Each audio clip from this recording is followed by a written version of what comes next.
to attempt. And one of the common problems that I found was that most of you were बहुत सारे लोगों के जिनके 15 16 14 15 16 आया, उन सब ने क्या किया है, उन सब ने या तो इंटरनेट से देखा है, इंटरनेट से जो उनको मटेरियल मिला दे आर राइटिंग दैट, और what people are doing is 10 year उठाया, 10 ईयर में जो लिखा हुआ था, जो आंसर जो था, उसको सीधा का सीधा एज इट इज छाप दिया. And I have had at least 39 copies में से एटलीस्ट 20 कॉपीज ऐसी थी जिनमें it was absolutely same material. And it's not just you guys, it's across university. सारे स्टूडेंट्स ऐसे ही कर रहे होंगे, वो 10 ईयर्स उठा रहे होंगे, 10 ईयर्स से जो पेपर मिल रहा होगा, जो क्वेश्चन सिमिलर होगा, उसको उठा के पूरा का पूरा they will write it down as it is. And that is why don't expect कि you get much marks. You ask your seniors. आज अपने जिन seniors से you are in touch with, एक बार उनसे पूछो and ask them that how many of them got a zero in number of subjects. They've written everything but उनके आ रहे हैं zero. कई लोगों के zero आ रहे हैं, कई लोगों के 3 आ रहे हैं, 4 आ रहे हैं in an open examination. And then you ask them कि उनका इंडियन इकोनॉमी में किसी का भी एक का भी स्कोर कम हो तो. So the reason is that you have to be trained on how to write. You just can't copy your 10 years and expect ki you will get good marks in OBE, because everyone else will be doing this. So if everyone else is doing this, then how are your answers different? So let's identify the common problems first. Okay, let me write down the common problems here. Common problems क्या हैं? The first common problem is same content. All of you had same content.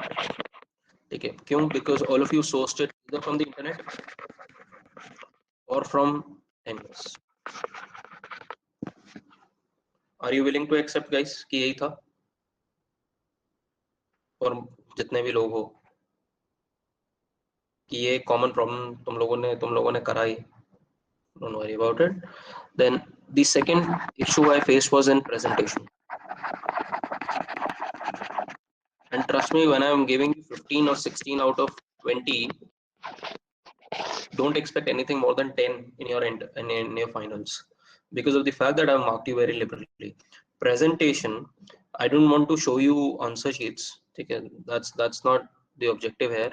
Presentation, when I was seeing your answer, pehla cheez, you're not writing the question paper, the question. Guys, this is an online mode. Online mode पे you can't imagine कितना ज़्यादा हमारे पे teachers के ऊपर load आता है कि आपको पेपर जल्दी आपको खत्म करने हैं.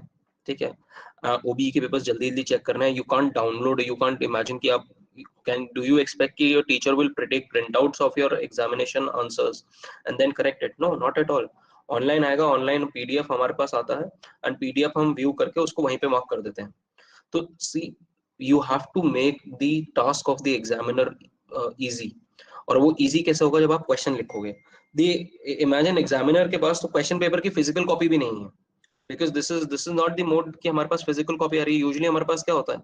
यूजुअली हमारे पास एक फिजिकल कॉपी होती है बट क्वेश्चन पेपर की, and then we can flip कि अच्छा क्वेश्चन नंबर 1 ये लिखा है, क्वेश्चन नंबर 2 ये लिखा है, and after 10 papers we realise कि अच्छा हाँ, हमें याद है कि क्वेश्चन नंबर 1 ये था. That is the way.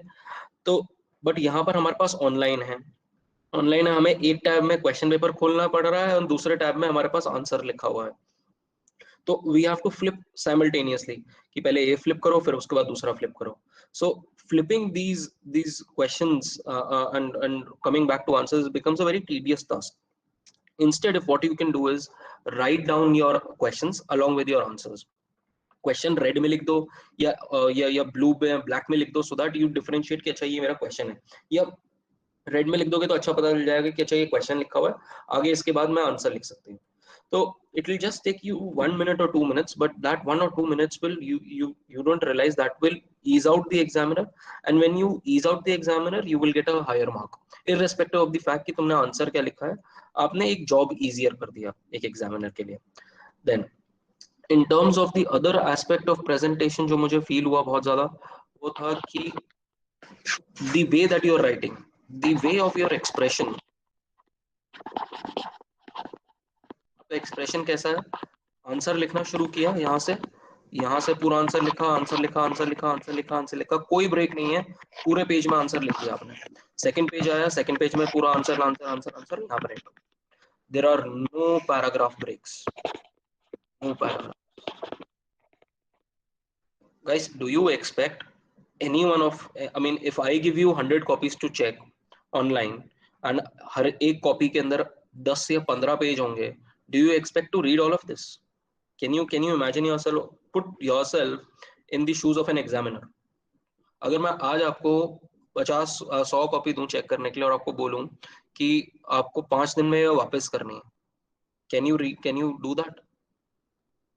Physical copy में, and I am telling you from my experience, when I check econometrics या फिजिकल कॉपीज जब मैं चेक करने आता हूँ, आई टेक 25 कॉपीज का सेट होता है, and I take 2 to 3 days to check 25 copies, and at the same point of time and at the same point of time there will be some examiners जो 2 घंटे या 3 घंटे में 25 copy भी check कर देंगे।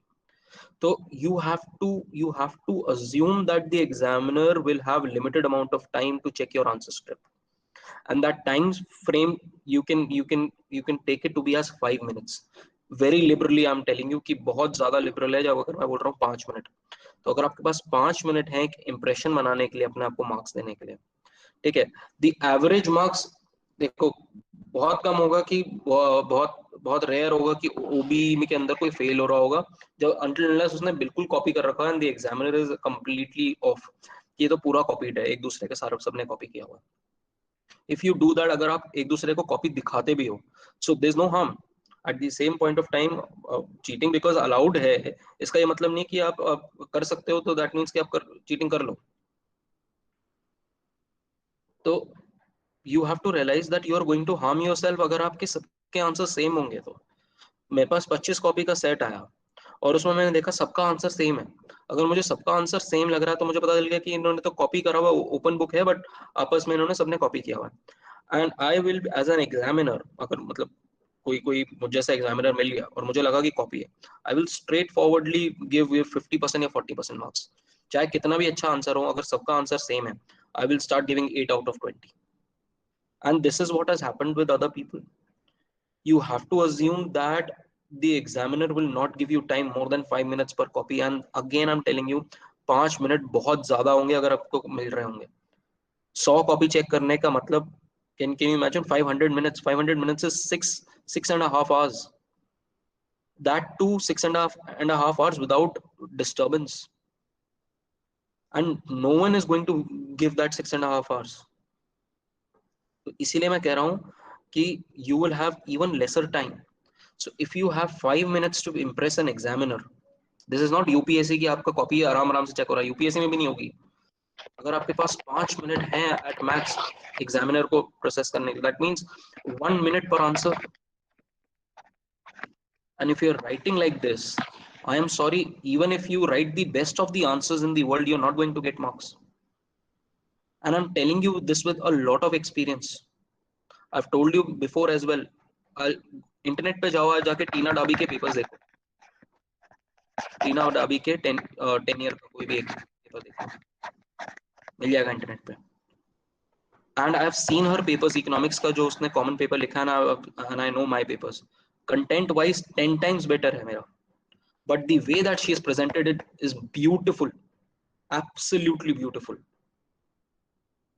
और यहीं पे इंप्रेशन जो है, जहां पर मुझे 10 मार्क्स के क्वेश्चन के अंदर जहां मुझे प्रॉब्ली 5 या 6 मिल सकता है, वहां पर उसको 7 या 8 मिल रहा है। Do that across 1750 marks, that is the difference between someone not selected and someone getting rank 1,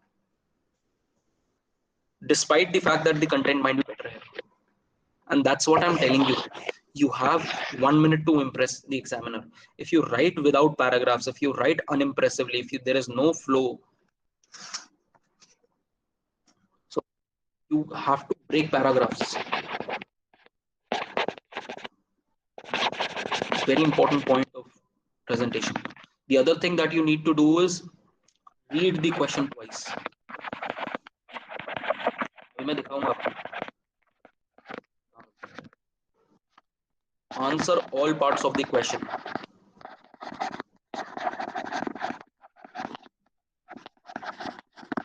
I'll show you कि लोगों ने आंसर भी नहीं किया है, सारे जो क्वेश्चन पूछा गया है उसको बस, जो एक बार आंसर पता चल गया कि ये पॉवर्टी का क्वेश्चन है, जिंदगी में जो पॉवर्टी के बारे में पढ़ा हुआ है सब लिख दिया।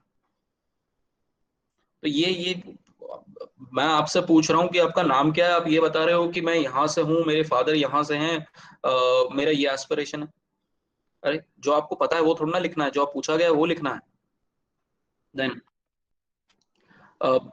There were no flow charts, no flow charts, no introduction, no conclusion, no way forward,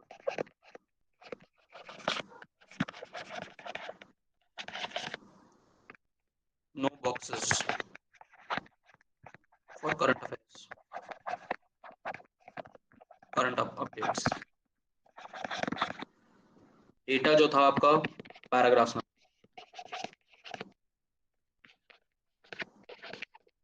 data should be always presented in a box, उसको बॉक्स फॉर्मेट में लेके आओ। Agriculture, industry, service, employment, GDP, इस तरीके से आपको डेटा इस तरीके से प्रेजेंट करना है। कौन पढ़ रहा है आपकी लाइंस में डेटा, आपने एक बार बॉक्स बना दिया तो you will be easily able to visualise कि अच्छा कितने अच्छे तरीके से लिखा है। मैं अभी आपको शिका का पेपर दिखाऊंगा और अदिति का पेपर दिखाऊंगा। Then,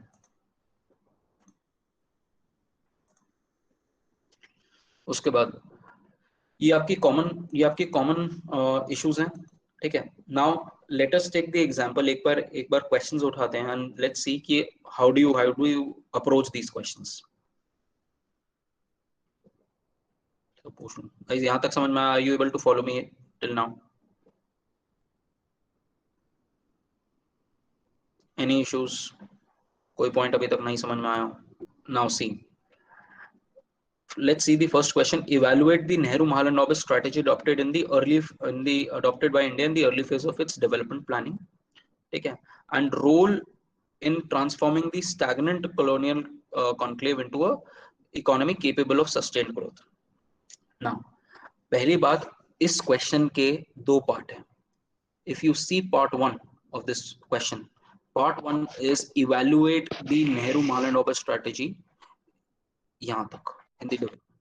इस पार्ट में आपको इवेलुएट करना, यहाँ पर सबसे बड़ा की है कि आपको पास यहीं पे दे रखा है कि दो पार्ट हैं इस क्वेश्चन के. That is the key. This question has two parts and that should also give you an insight into कि किसमें ज्यादा लिखना है और किसमें कम लिखना है. अगर ये 6 मार्क्स का है तो इसके अंदर आप क्या लिखोगे? इसके अंदर आप लिखोगे इवेल्युएशन के अंदर नेहरू महालनोबिस. पहले तो इंट्रोडक्शन दोगे. Now what will be the introduction? That Nehru Mahalanobis strategy was introduced in the second 5-year plan in 1956, and this laid the foundation for foundation for a thriving Indian economy and to break the chains of the stagnant colonial growth of the last 50 years. आपने एक line लिख दी और उस एक line में क्या करा आपने? उस एक पूरी लाइन में आपने इसी स्टेटमेंट को रीफ्रेज कर दिया. Isn't that what I have done? I have told कि अच्छा 1956 के अंदर आएगी पॉलिसी. इसके क्रिएटर्स नेहरू एंड महालनोबिस थे, and this was a policy of industrialisation, heavy industrialisation या पॉलिसी ऑफ इंडस्ट्रियलाइजेशन, ठीक है, focusing on industrialisation and overall development. And the background of this policy was that India had a slow growth from 1900 till 1950. अभी हम उसके बारे में बाद में बात करेंगे क्योंकि इसके लिए आपको डेटा प्रेजेंट करना है. तो what you have done is you have just rephrased the entire question and formed that into an introduction. उसके बाद जब आपने इंट्रोडक्शन दे दिया, let's start answering the first part. Evaluate the Nehru Mahalanobis strategy. The key features लिखो. Key features of Nehru Mahalanobis strategy. की features क्या लिखोगे? की फीचर्स लिखोगे कि सप्लाई साइड मॉडल था, बैकवर्ड एंड फॉरवर्ड लिंकेजेस के ऊपर बेस्ड था, हेवी इंडस्ट्रीज के ऊपर लिंक था. ये आपके मॉडल के फीचर्स थे. But at the same point of time आप ये भी लिखोगे कि while the model was based on the Feldman's model, ठीक है. ये फेल्डमैन मॉडल के आपके ये सारे फीचर्स आपने बता दिए, ठीक है।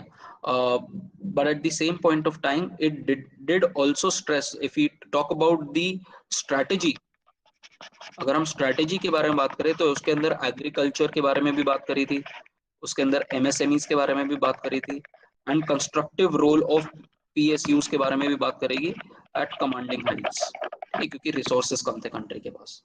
तो आपने ये सारी सारी चीजें आपने एक्सप्लेन कर दी, ठीक है। दो दो तीन तीन लाइन में आपने इसको एक्सप्लेन किया, दो दो तीन तीन लाइन में एक्सप्लेन किया।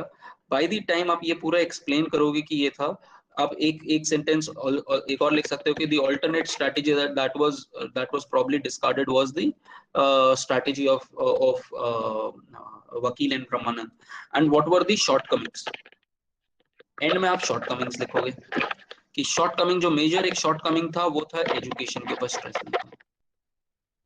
आपने इवैल्यूएशन दे दिया और आपने ये भी बोल दिया कि this led the foundation for a self reliant economy, it laid the foundation of a self-reliant economy, although the one of the major shortcomings was that education as a sector was not emphasized on, ठीक है। ये आपने पूरा evaluation दे दिया अपना, आपका 6 mark का complete हो गया।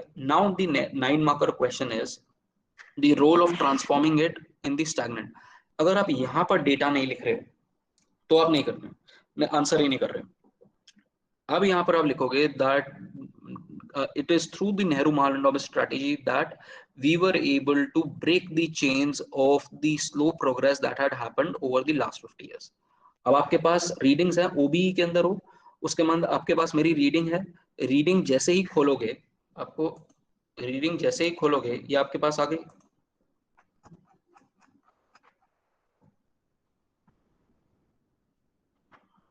आपके पास डेटा आ गया, ये रहा आपका पास डेटा। कांट यू राइट कि अच्छा ये इतना था, ये इतना था, ये टर्जरी इतना था, ये इतना था और ये इतना था पर कैपिटा, ये पॉपुलेशन लिखने की जरूरत नहीं है। और ये आप ये सारी और ये वाली फिगर्स लिखो 1950 1964, उसके बाद और उसके बाद 1947 टू 1999। तो आपने ये 3 डेटा पॉइंट्स लिख दिए, आपने ये लिख दिया, ये टेबल यहाँ से है, ये प्राइसेस हैं, तो ये आपने टेबल प्रेजेंट कर दिया। अगर आप डेटा ये लाइन में लिख रहे हो तो कोई पॉइंट नहीं है उसका लिखने का, आपने ये डेटा लिख दिया। अब इसी डेटा को आप सब्सटैंशिएट कर दो इसके अंदर, that how you were able to build the agriculture में आपने स्पेंडिंग खूब करी, आपने इंडस्ट्रीज में करी खूब स्पेंडिंग, ठीक है, उसकी वजह से इंडस्ट्रियल ग्रोथ हुआ, आप लोगों का सर्विस सेक्टर बूम किया। तो और इससे पिछले 50 साल में क्या था, इससे पिछले 50 साल के अंदर आपका जो पर कैपिटा इनकम था वो पुअर था। But at the same point of time you can also perhaps say that while the growth rate in this particular period was good, in the phase that followed this, the reach of the state increased a lot, and that brought about a lot of inefficiency. And so the gains that were achieved in the Nehru-Mahalanobis period till 1964 was perhaps diminished from 1965 till 1980, ठीक है। So overall, that's why this overall period should be seen as 2 different phases, but if we see that as one phase, we call that as a Hindu rate of growth phase, where the growth rate was 3.5%. Having said that, 3.3 to 3.5% was significantly different from what was achieved in the previous 50 years. तो आप इस तरीके से आप उसको बोल सकते हो कि सस्टेन ग्रोथ था, बट बाद में जाके नेक्स्ट वाले फेज के अंदर ये इनएफिशिएंट हो गई बॉडीज, क्या कहते हैं, पब्लिक सेक्टर एंटरप्राइजेस, एजुकेशन पे स्ट्रेस नहीं था, फिस्कल प्रोफिकेसी थी बहुत ज्यादा। तो इन सारे फैक्टर्स की वजह से हमारा ग्रोथ जो था वो हाई ग्रोथ पे नहीं रहा। But at the same point of time this led the foundation for the basic goods and the capital goods। हमने इसके बारे में बात करी हुई है, बेसिक गुड्स एंड कैपिटल का बेस फॉर्म कर रहा है।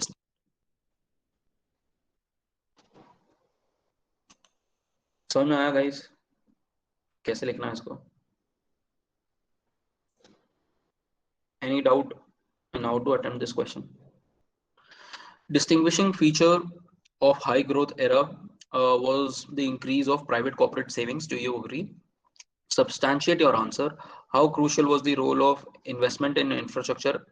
How crucial is the role of investment in infrastructure if India is to sustain high growth rate? Now, यहाँ पर again this question can be seen in two parts. Again this tells you कि वो division कैसा है. The distinguishing feature of the golden era was private corporate investment. Do you agree? Again, to answer this question, you have to write data. Data कहाँ से उठाओगे? Data उठाने के लिए आपको राकेश मोहन की रीडिंग पे जाओगे and you have this data table. Can't you write कि ये जो इन्वेस्टमेंट्स वाली टेबल थी, ये आप टेबल रिप्रेजेंट कर दो यहाँ पर कि ये इन्वेस्टमेंट थी, और जो मेजर चेंज आया था वो आया था इन दी इन्वेस्टमेंट्स फ्रॉम कॉर्पोरेट, जो 6% से 13% हो गई थी, तो इसकी वजह से मेजर चेंज आया था, और ये आपको यहाँ पर भी मिल जाएगा.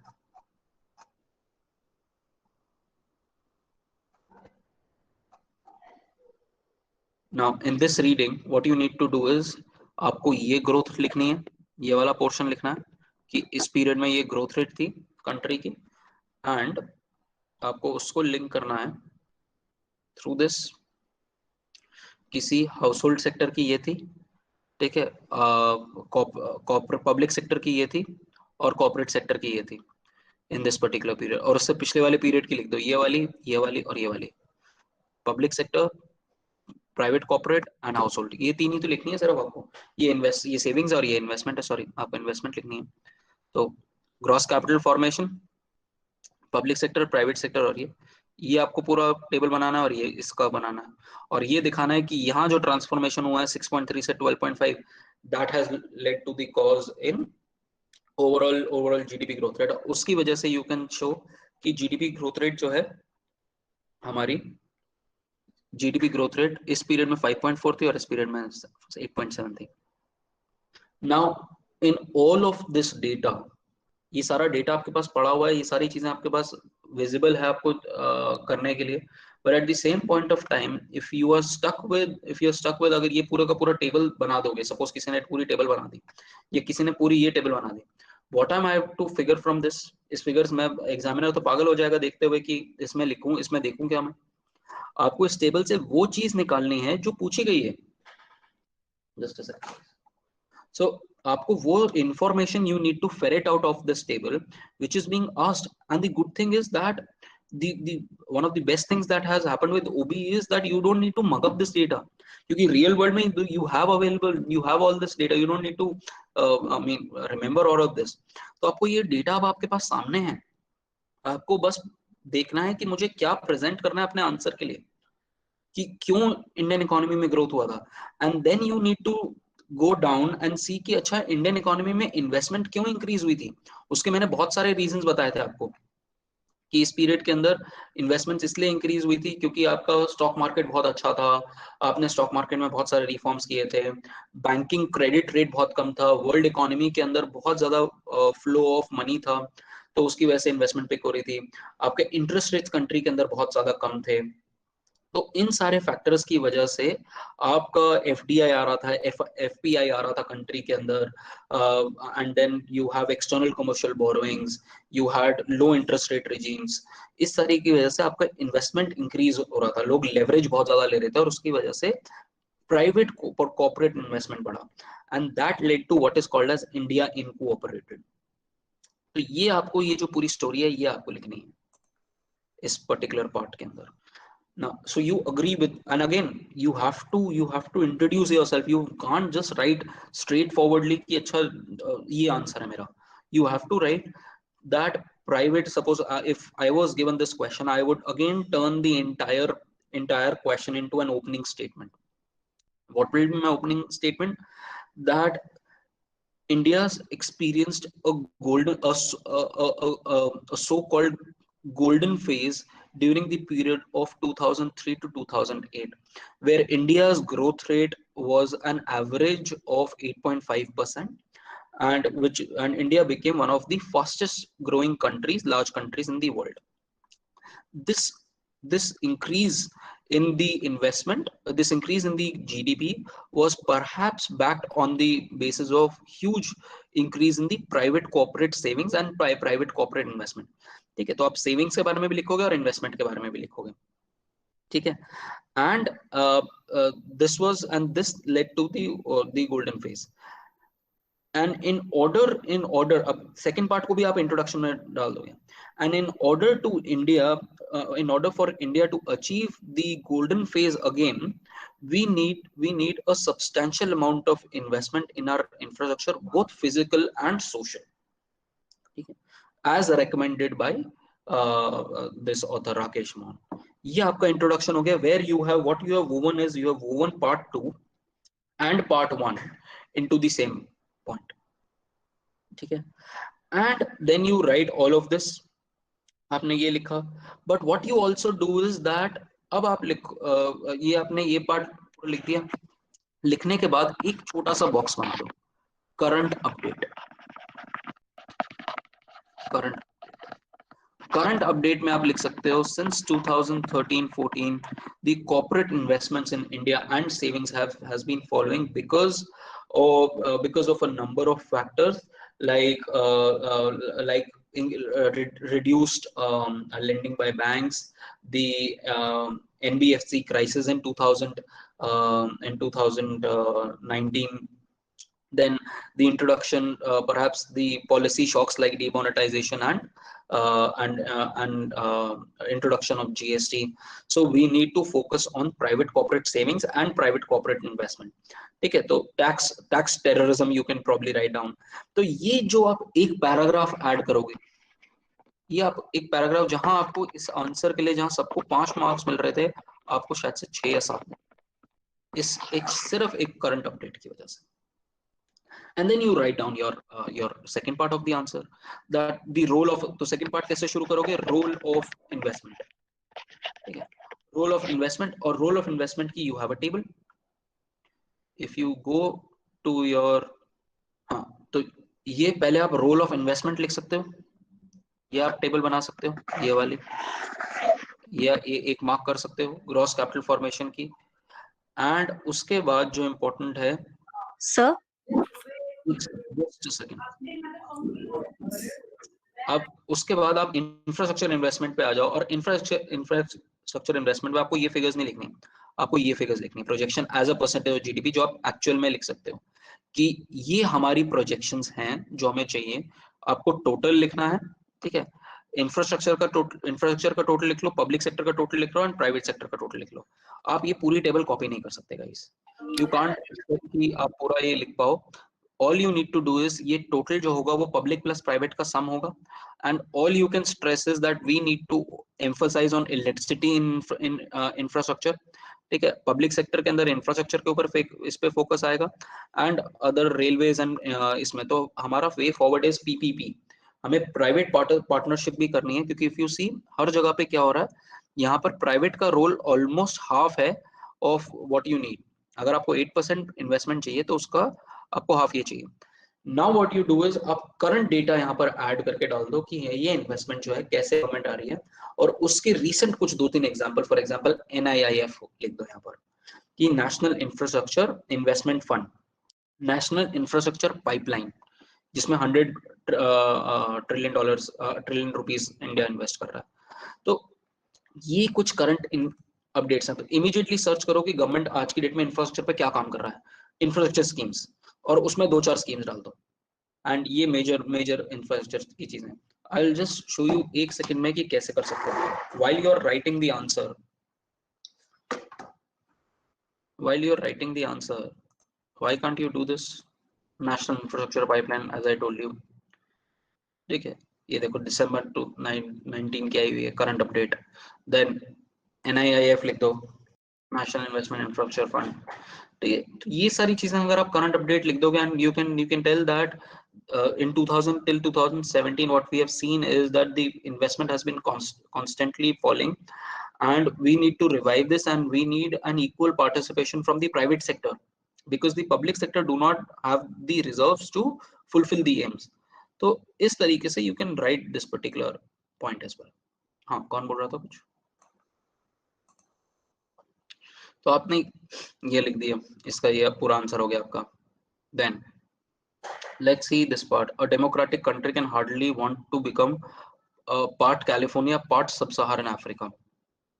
कैन समवन एक्सप्लेन मी कि क्या पूछ रहा है, क्या बोल रहा है?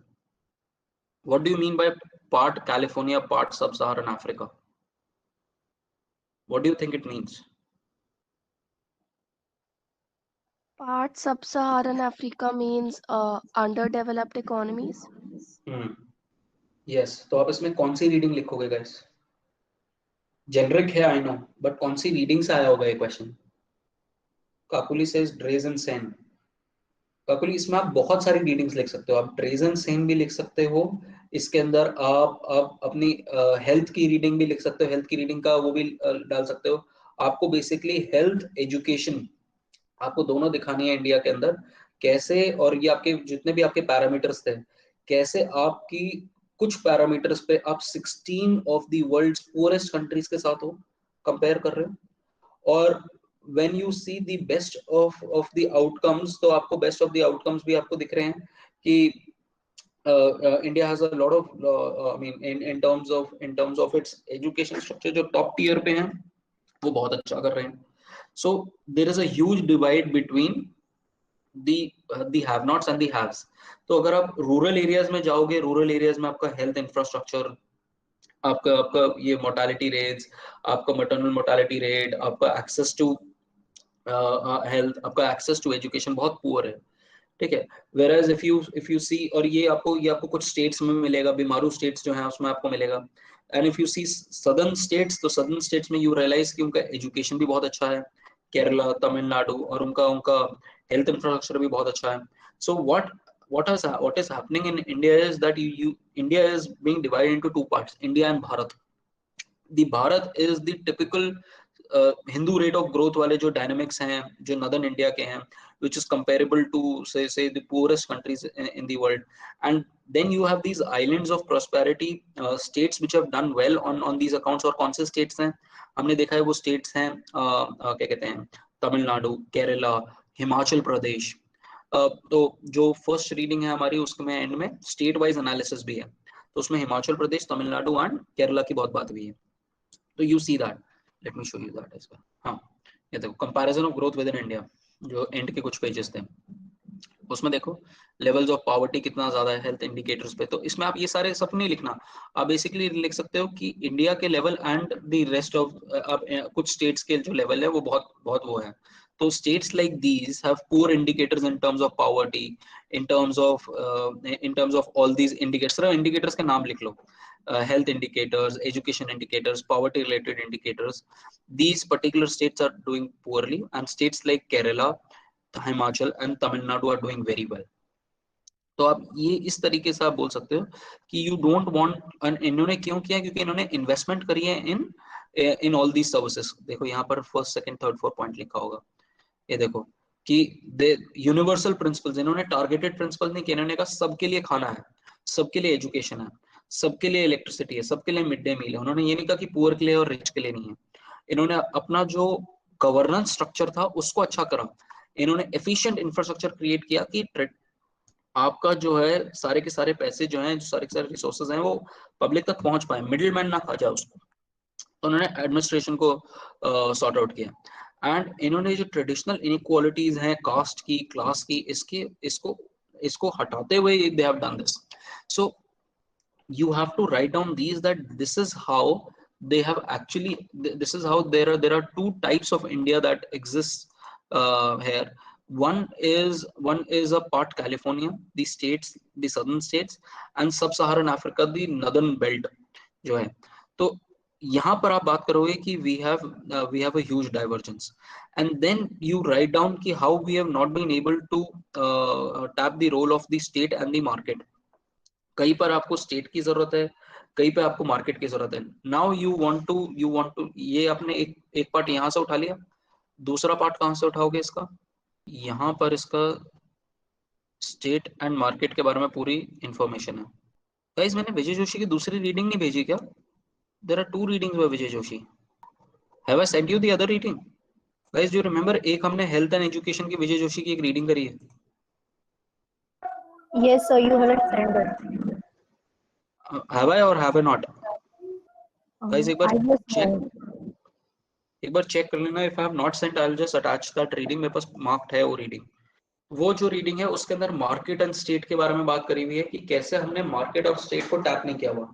वहां पर फेलियर्स, इफ यू रिमेम्बर, हमने फेलियर्स के बारे में बात करी थी कि कई जगहों पे मार्केट की जरूरत है, कई जगहों पे स्टेट की जरूरत है। For example you in terms of primary education, secondary education, हमें यहाँ पर स्टेट की जरूरत है क्योंकि हम मार्केट फेल कर जाएगी। Remember I told you about pure public goods, pure private goods. Then similarly in case of health, I told you कि हेल्थ के लिए आपकी कई जगहों पे प्राइवेट मार्केट्स फेल कर देंगे। फॉर एग्जांपल प्राइमरी सेक्टर के अंदर आपकी क्या कहते हैं, there is a huge role of state rather than a market.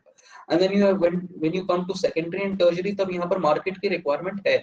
Market can play a decent role. Similarly, tertiary education के लिए market can play a decent role because you have the ability to pay. But at the same point of time, the most crucial is universal public education and universal public healthcare. वहां पर market, वहां पर आपको state की role की जरूरत है। And all of this discussion, the entire discussion is in Vijay Joshi. I'll just send you that Vijay Joshi is reading as well.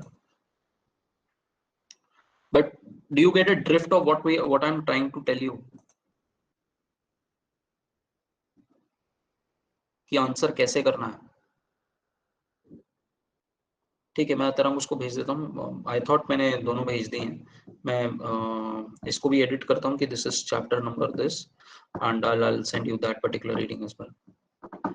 ठीक है, so this is how you approach guys.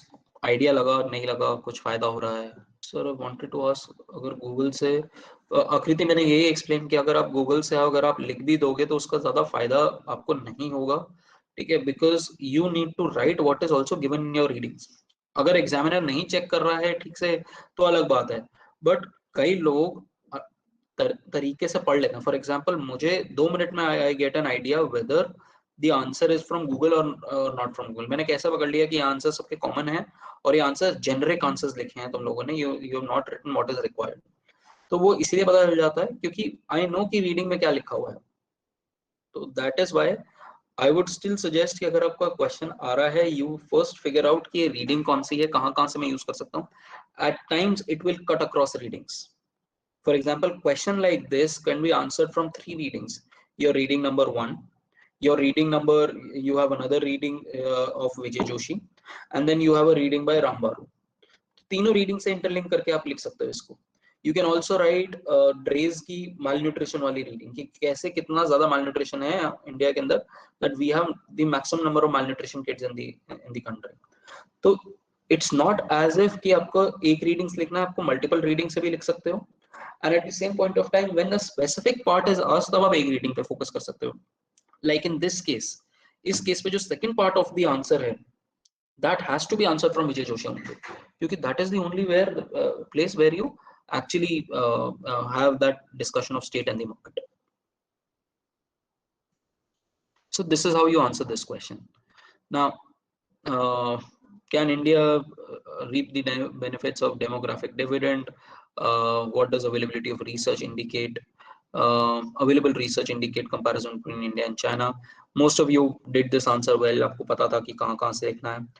And dynamics between population and economic growth. ठीक है, आप लोगों ने सारी वो studies लिख दी थी। and demographic dividend. Now इसमें बहुत लोगों ने क्या किया, ठीक है, again if I were in your place, सबको एवरेज मार्क्स क्यों मैं देना चाह रहा था, बिकॉज आपने हार्डली किसी ने डेमोग्राफिक डिविडेंड पहले एक्सप्लेन किया कि डेमोग्राफिक डिविडेंड इज पीपल। अब डेमोग्राफिक डिविडेंड का एक फॉर्मूला लिख दो। एक तो है कि आपने एक लाइन लिख दी और उसके बाद एक फॉर्मूला लिख दिया, demographic dividend is 15 to 59 years age group on total population। ये आपका डेमोग्राफिक डिविडेंड है। ठीक है, तो अब आप बोलोगे कि इंडिया का डेमोग्राफिक डिविडेंड इसलिए आ रहा है because we are going to have the world's largest working population. ठीक है, and countries which have huge demographies have a fair advantage in terms of domestic market, in terms of demand, in terms of investment, ये सारे features होते हैं। So इसलिए demographic dividend is a huge boom. Now if for it to become a dividend, a working this demography to become a dividend, you need certain preconditions like investment in education, investment in health, ये इनके अंदर आपको investment इन skill training, ठीक है। तो ये आपको major आपको वो करना है अगर आपको इसको डेमोग्राफिक डिविडेंड बनाना है। And if we are short on all of this, then this demographic dividend will turn into demographic nightmare, ठीक है। तो ये आप इस पार्ट में आपने एक्सप्लेन कर दिया can it reap the benefits, ठीक है। और आपको पॉपुलेशन कंट्रोल भी करना है साथ में, एट द सेम पॉइंट आपको स्टेबलाइज करना है पॉपुलेशन, तो आपने ये पार्ट एक्सप्लेन कर दिया। And then you write the research, जो आपकी रिसर्च अवेलेबल है, जो डिफरेंट ऑथर्स ने बोल रखा है, comparison between India and China on the basis of population dynamics and economic, जो आपकी रीडिंग के अंदर दे रखा है, डेविड ब्लूम की रीडिंग के अंदर। तो ये तो डायरेक्ट आप पिक कर सकते हो। Then again the key point is introduction and then answering these two parts. और इसके अंदर रिसर्च में आप रिसर्च में first research, second research, third research लिख सकते हो, that this is the link between population and economic growth. ये अगेन राम बारू से है, ठीक है। Despite India's impressive economic performance after introduction of economic reforms in 1990s, the progress in health and health status has been weak. तो इसके अंदर आप अपना नेशनल फैमिली हेल्थ सर्वे 4 का भी कुछ डेटा उठा सकते हो। यहीं पे आप स्टार मार्क करके लिख दो that this is a current update, ऊपर लिख दो current updated figures। तो जब आप ये फिगर्स लिखोगे तो अगेन एग्जामिनर को लगेगा कि अच्छा you have not just gone through the reading, you also know what is NHFS 4, आपको ये भी पता है, आपको 3 के बारे में पता है, 2 के बारे में पता है, आपको 4 के बारे में पता है। And then you write down the statistics, health statistics क्या है, टोटल फर्टिलिटी रेट क्या है, MMR क्या है, इन्फेंट मोर्टालिटी रेट क्या है, चाइल्ड वैक्सीनेशन क्या है, रेट क्या है, ठीक है। देन लाइफ एक्सपेक्टेंसी क्या है, ठीक है। देन हाँ ये मेजर आपके ये मेजर मैट्रिक्स हैं जिनके बेसिस के ऊपर अंडर न्यूट्रिशन के आपका अंडर वेट कितना है, स्टंटेड कितना है, ये आपने ये सारी फिगर्स लिख दी। और इसके आपने फिगर्स लिख दी 3 की भी एंड 4 की भी। और उसके लिए मैंने आपके पास आपको टेबल भेजी हुई है, if you see your readings again, ये आपके पास इफ यू सी ये सारे के सारे ओपन करके रख लेना गाइस बिफोर द एग्जामिनेशन, अलग अलग टैब्स में ओपन करके रख लेना। यू कैन सी कि अच्छा यहाँ पर ये चीज अवेलेबल है, यहाँ पर ये चीज अवेलेबल है, क्योंकि उस टाइम पे what will happen is not only you will be visiting the website, बहुत लोग और भी वेबसाइट पे जा रहे होंगे, और उसकी वजह से अगर वहां पर डाउनलोड नहीं कर पाए, I am not sure about the stability of the website right now, and if there too much of traffic I am not sure if it lost, ठीक है।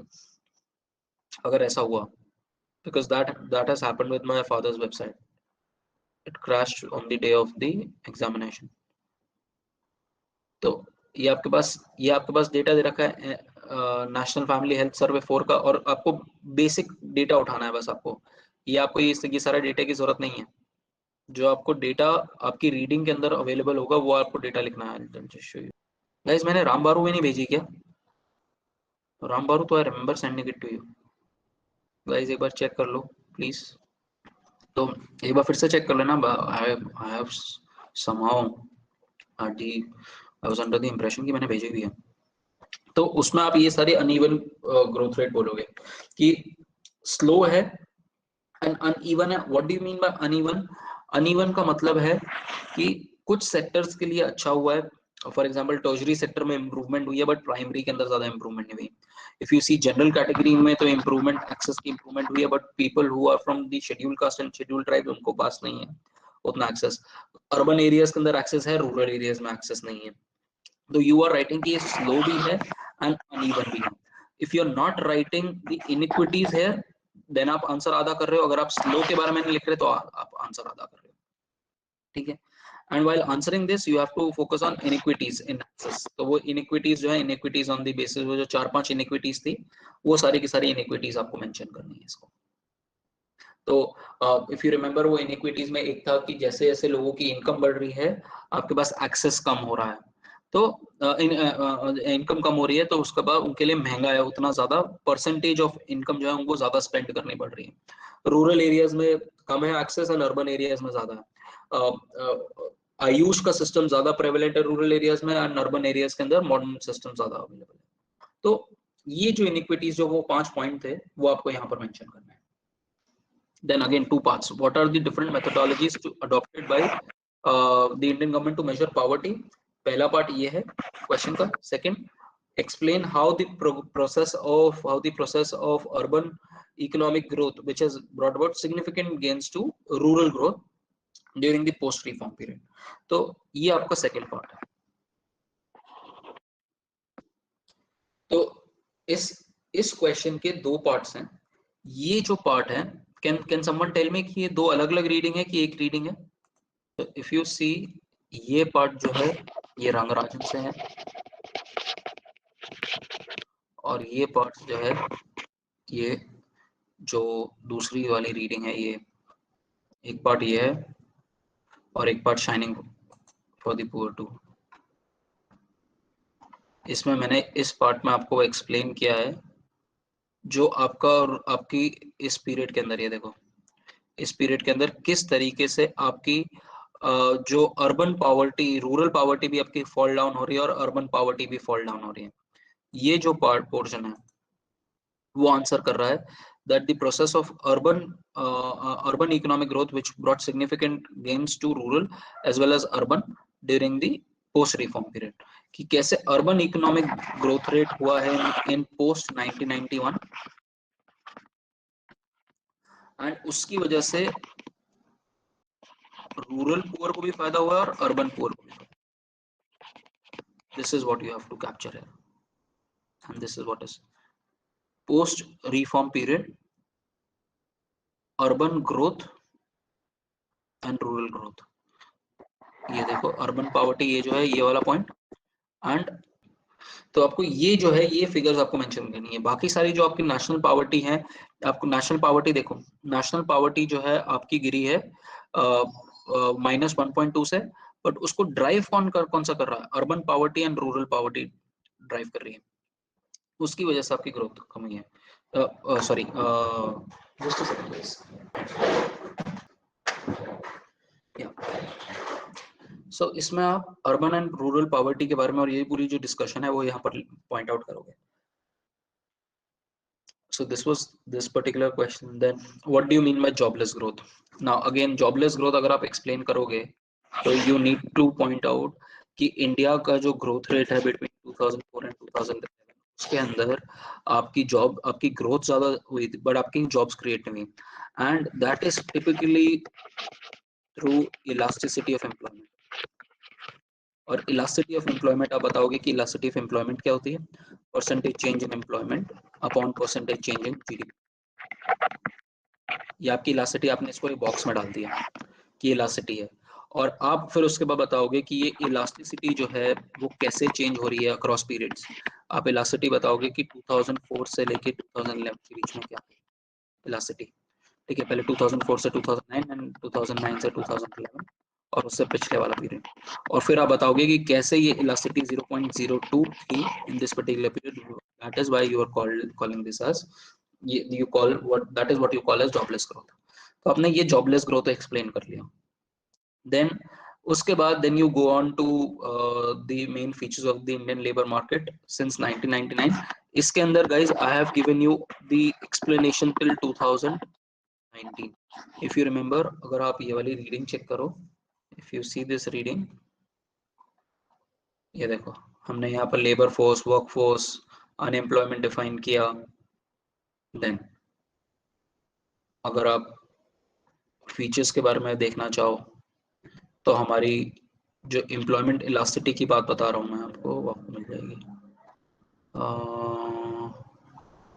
एम्प्लॉयमेंट इलास्टिसिटी अच्छा इस रीडिंग में नहीं होगी एम्प्लॉयमेंट इलास्टिसिटी, ये रहा।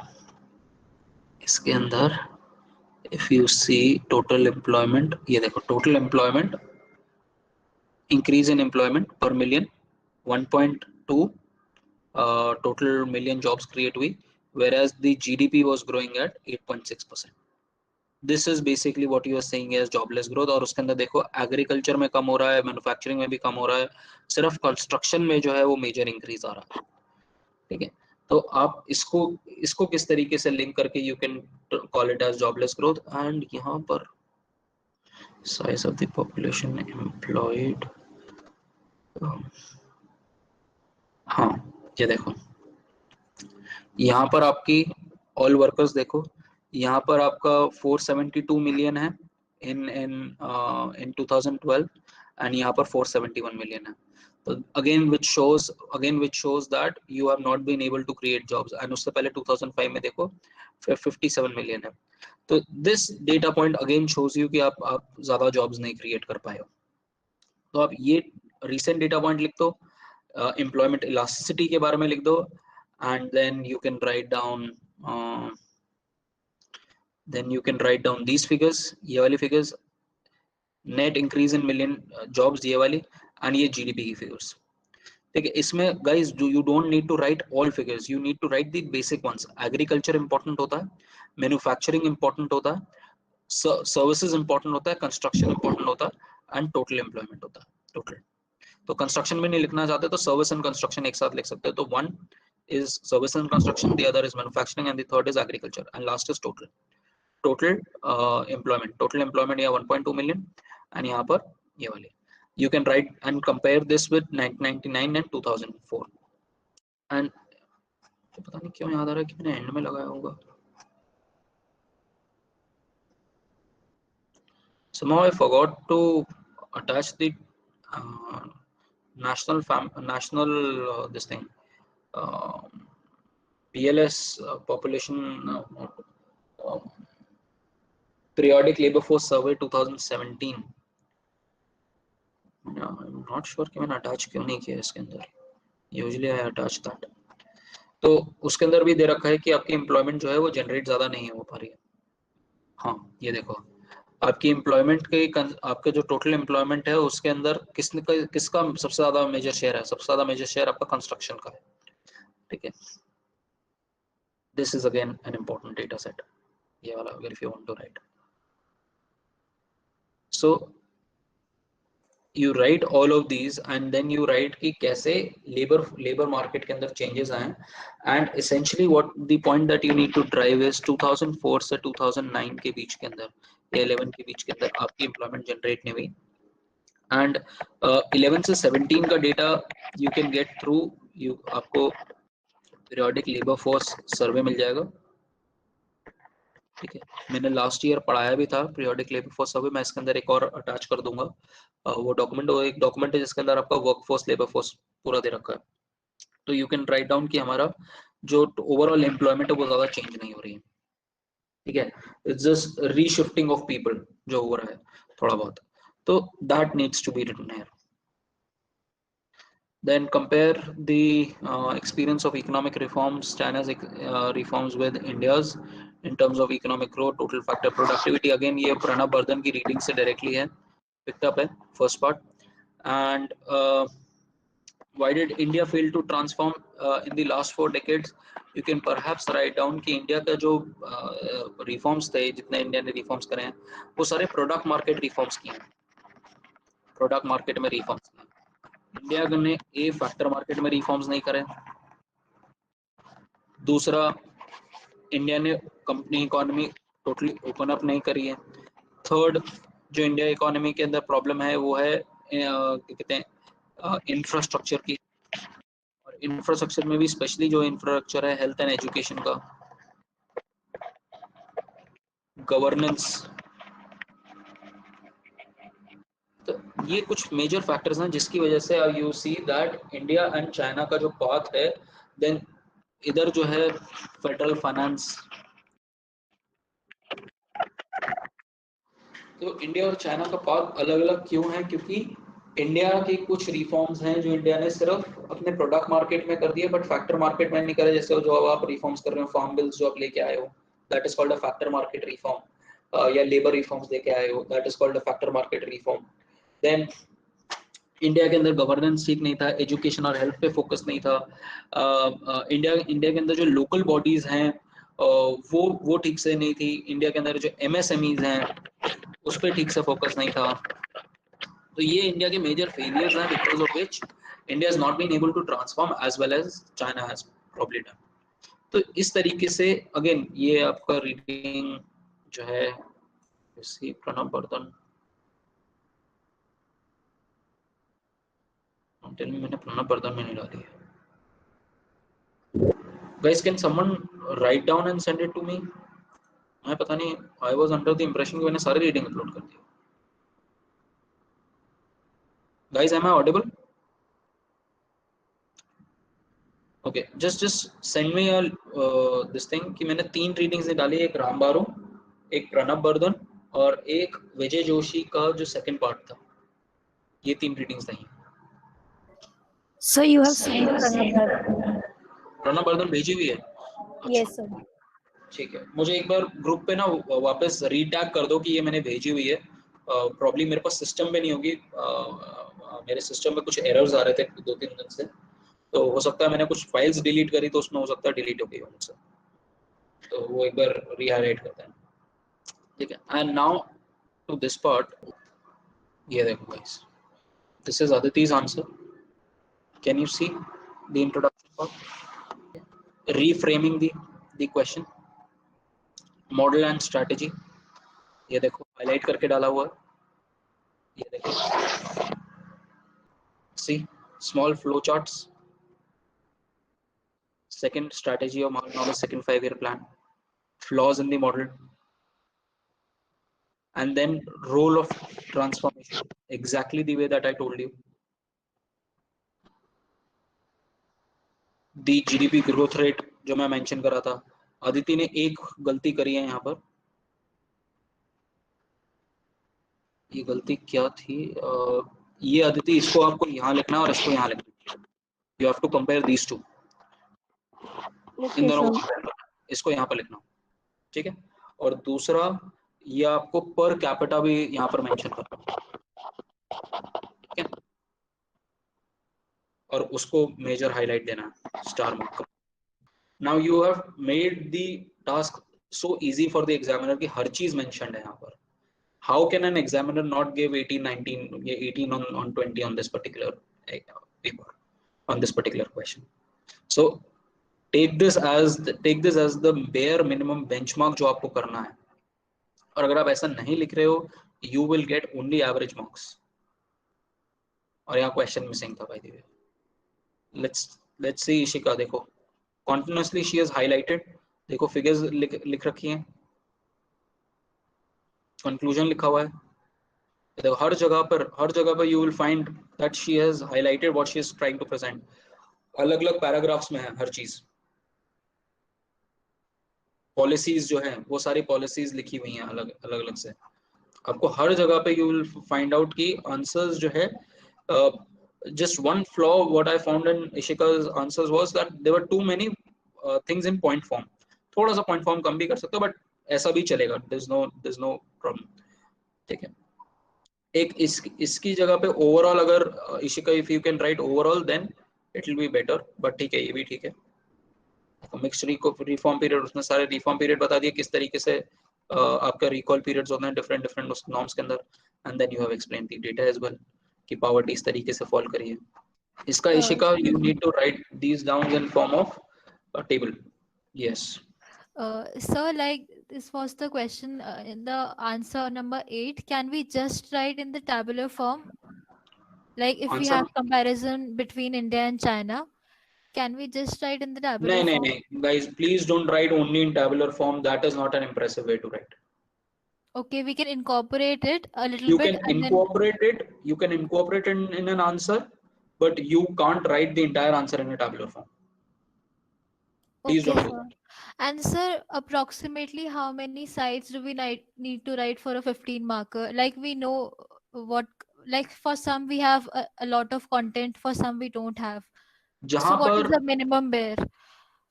देखो usually जो होता है आप in one particular I mean in 10 minutes I remember कि 10 minutes में आप 200 words के around लिख सकते हो 7-8 minutes के अंदर, तो you have around 30 minutes for a particular answer, so you can write 5 pages, 4 to 5 pages, and if you don't have material for that आप table बनाओ। that is why I'm saying कि table बनाओ उसको। कई लोगों ने इतना ज्यादा क्लोजली लिखा हुआ है, I don't want to show you those answer sheets, ठीक है. बट कई लोगों ने क्या लिखा हुआ है, कई लोगों ने बहुत क्लोज हैंड राइटिंग में, ये सपोज ये आपका पेज है, कई लोगों ने आंसर शुरू किया, यहाँ से लिखना शुरू किया और बिल्कुल छोटा छोटा लिखे जा रहे हैं, लिखे जा रहे हैं, लिखे जा रहे हैं, बहुत सारी चीजें यहाँ पर पूरे पूरे उसमें लिखे जा रहे हैं, कोई पैराग्राफ ब्रेक नहीं है और एक पेज में पूरा आंसर कंप्लीट कर दिया या 2 पेज में आंसर कंप्लीट कर दिया. This could have been explained in 3 to 4 pages if you would have written an introduction और 4 लाइनें, फिर उसके बाद की पॉइंट्स आप शुरू करो, फिर 4 लाइनें, फिर एक टेबल बना दो, फिर उसके बाद नेक्स्ट पेज पे शुरू करो, फिर उसके बाद एक डायग्राम सा बना दो या कोई फ्लो चार्ट सा बना दो. These 2 pages can easily be stretched to 3 to 4 pages. This is called as the placebo effect in your examination. The examiner should feel that you have written, irrespective of the fact कि आपने दुनिया का सबसे अच्छा answer लिख दिया हो यहाँ पर, बट आपने इस फॉर्मेट में 2 पेज में लिख रखा है. This will not register in the minds of the examiner. The examiner needs a placebo of that yes an answer has been written. और 4 पेज लिखे हैं, 4 से 5 पेज लिखे हैं. So 15 pages, 5 pages में उसको लिखने की कोशिश करो. इंट्रोडक्शन, कंक्लूजन, पॉइंट्स में लिखो, थोड़ी स्पेसिंग इजी कर दो, थोड़ा ज्यादा बड़ा लिखो, तो उससे again you gain those extra pages. So that is the way. 15 marker, I would say 5 to 6 sides should be enough. 5 sides should be enough, 4 भी चल जाएगा, ऐसा कुछ नहीं है. Now in this problem, the problem में यहाँ पर है कि पूरा का पूरा आंसर जो है वो ये पहले पेज में देखो, यहाँ पर कुछ पॉइंट्स उसमें लिखे हुए हैं, बट देन इफ यू सी यहाँ पर again you have points of जो मैंने बताया MSMEs, लेबर लॉज, सिर्फ 2 पॉइंट लिखे हैं, बट कुछ और पॉइंट्स भी आ सकते थे यहाँ पर, तो वो लिखे. But you could have written 5-6 points. तो it should not be the case कि आपका पूरा का पूरा आंसर इस फॉर्मेट के अंदर आ जाएगा. ये पूरा फॉर्मेट आपका सेम आंसर नहीं हो सकता, और इंट्रोडक्शन और कंक्लूजन की अगेन जरूरत है यहाँ पर. क्लियर हुआ गाइस कि आंसर कैसे लिखना है? Any doubts that you might have? Yes, Tanisha. Do you recommend writing the entire answer in points? Because I personally thought for a paper Not like at all. Go. Not at all. Please do not write all answers, but the entire answer in points. You can incorporate points, but you should have an introduction, you should have a table, you should have some data points and certain paragraphs. फिर कुछ points लिख लो. अगर आप answer लिखना शुरू करो, answer number 1, point 1, 2, 3, 4, 10, 11, 12, ऐसा this is not an executive summary that you are writing. If you were writing an executive summary, I could probably accept कि अच्छा ठीक है, या minutes of the meeting लिख रहे हो तो ठीक है, but you are writing an answer, so you have to have breaks, you have to have explanations. और points में आप लिख भी कैसे सकते हो जब आपके एक question के 2 पार्ट हैं.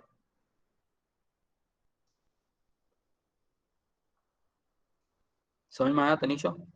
Yeah, but sir, like what Ishika has done is also writing in points only. If you हाँ, but she has written an introduction. You see, she has introduced the topic. Then she has mentioned data tables. सिर्फ points नहीं है. You can write key facts of the आप ये I'm saying कि आप ये नहीं लिख सकते हो. You cannot start an answer like this. That ये आपका 2 लाइनें हो गई, उसके बाद point 1, point 2, point 3, point 4, point 10, and then finish. This is what is not accepted. all right, sir. What you can do is you can have that introduction. Then the introduction में आपने 2-3 line लिखी. Then key issues जो आपने लिखे, उसके अंदर point A, B, C, D. Then you can write down कि अच्छा ये first part का आंसर कंप्लीट हो गया. Then the second part का 2 लाइनें लिखी. Then you can write down key points जो हैं 1, 2 key points नहीं, मतलब you have to write that sentence कि अच्छा ये issues हैं. Then 1, 2, 3, 4 A, B, C, D, and then the conclusion. This way is acceptable, but writing down 10 points 1, 2, 3, 4 is not acceptable. And here also you should make sure कि यहाँ पर कहीं table आ जाए, यहाँ पर कोई की डेटा पॉइंट आ जाए, करंट अपडेट आ जाए, यहाँ पर कोई फ्लो चार्ट आ जाए, या कोई डायग्राम पिक्टोरल रिप्रेजेंटेशन आ जाए. If you have, trust me, if all of you incorporate these things in 70 or 80% of your answers, all of you will get a 9 point or 8 point. You will not get anyone in the class जिसके 7 point है. And that is the way you have to impress the examiner, guys. आपको, and not just in this examination, you can take this in all other examinations as well, that the way of presentation, this is not a mathematical paper. In every theoretical paper, if कहीं पे अगर direct answer नहीं है, theory लिखनी है, चाहे वो development economics हो जाए, पब्लिक इकोनॉमिक्स हो जाए, उसमें पब्लिक इकोनॉमिक्स में फिर भी आप डायरेक्ट लिख सकते हो, बट डेवलपमेंट इकोनॉमिक्स में पर से ये काम आ सकता है, ये अप्रोच भी काम आ सकती है. That is the way that you present it. And trust me, 60 to 70% of your answer is presentation. And I've been on the wrong end of this almost my entire life to have realized कि where I'm going wrong. And by the time I realized कि अच्छा मैं यहाँ पर था, the time had passed. उसके बाद external factors आ सकते हैं जिसकी वजह से हो सकता है कि आप आंसर बहुत अच्छे लिख दिए हो, बट हो सकता है आपका लक खराब हो किसी चीज में. So ये अभी से इनकॉर्पोरेट कर लो. Maybe in future you write a competitive exam, somehow life में पता नहीं चलता. लाइक आई नेवर इमेजिन कि मैं कॉम्पिटिटिव एग्जाम लिखूंगा, but the way that fate worked, that I started writing competitive exam. तो इसीलिए you never know where you will find this skill to be handy. Maybe after your masters, आपने masters करी, आपको IES देने का मन किया, you will find this skill handy. चलो. So guys, any other questions? कोई doubt? Yes, you can use ruled A4 sheets कर सकते हो, but again थोड़ा सा खिचड़ी पक जाती है मुझे लगता है, स्पेशली जब आप टेबल बनाओगे, जब डायग्राम बनाओगे, खिचड़ी पक जाएगी. So I would personally avoid this. अब मार्जिन ड्रॉ कर लो, लेफ्ट साइड पे एक मार्जिन ड्रॉ कर लो, that will be a better strategy. Instead of that also looks neat guys. आप एक मार्जिन भी ड्रॉ किया करो. I saw most of you were not drawing margins, but if you draw a margin on the left, that gives a better aesthetic look to your answer sheet.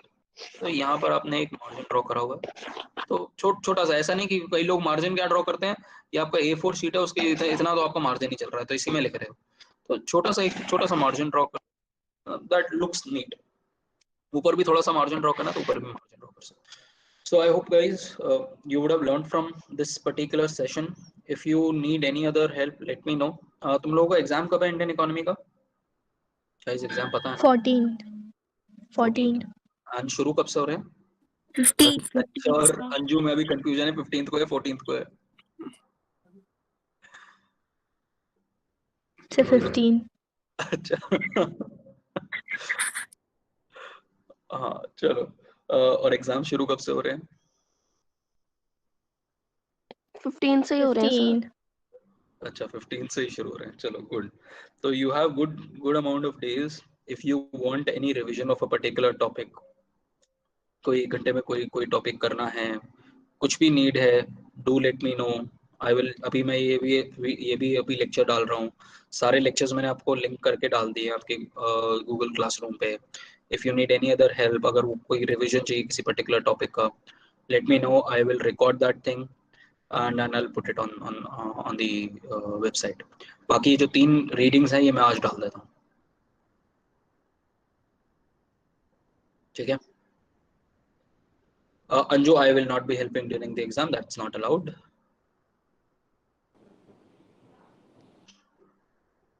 Oh, ये तो काफी फिर तो ऐसे तो बोली लगने शुरू हो जाएगी कि अच्छा हेल्प के कितने पैसे. ऐसा नहीं हो सकता guys. So whatever help that I have to provide you, I've already done. इससे ज़्यादा क्या करूँ? इससे ज़्यादा क्या हो सकता है कि तुम्हारे पास एक्सेस है, ऑनलाइन एक्सेस है सारी रीडिंग्स का, सारे नोट्स का, प्रॉब्ली रिकॉर्डिंग्स का. इससे ज़्यादा एक्सेस तो मिल नहीं सकता guys. And I'm sure no other teacher in the university will be giving you, no teacher in the university is doing this. ये भी मैं I'm 100% sure. तो you have access to everything now. इससे ज़्यादा क्या चाहिए? And अगर अब भी स्कोर नहीं कर पाओगे फिर कैसे स्कोर करोगे? चलो. So good then, we're good to go. Let me know on group कि तुम लोगों को क्या चाहिए,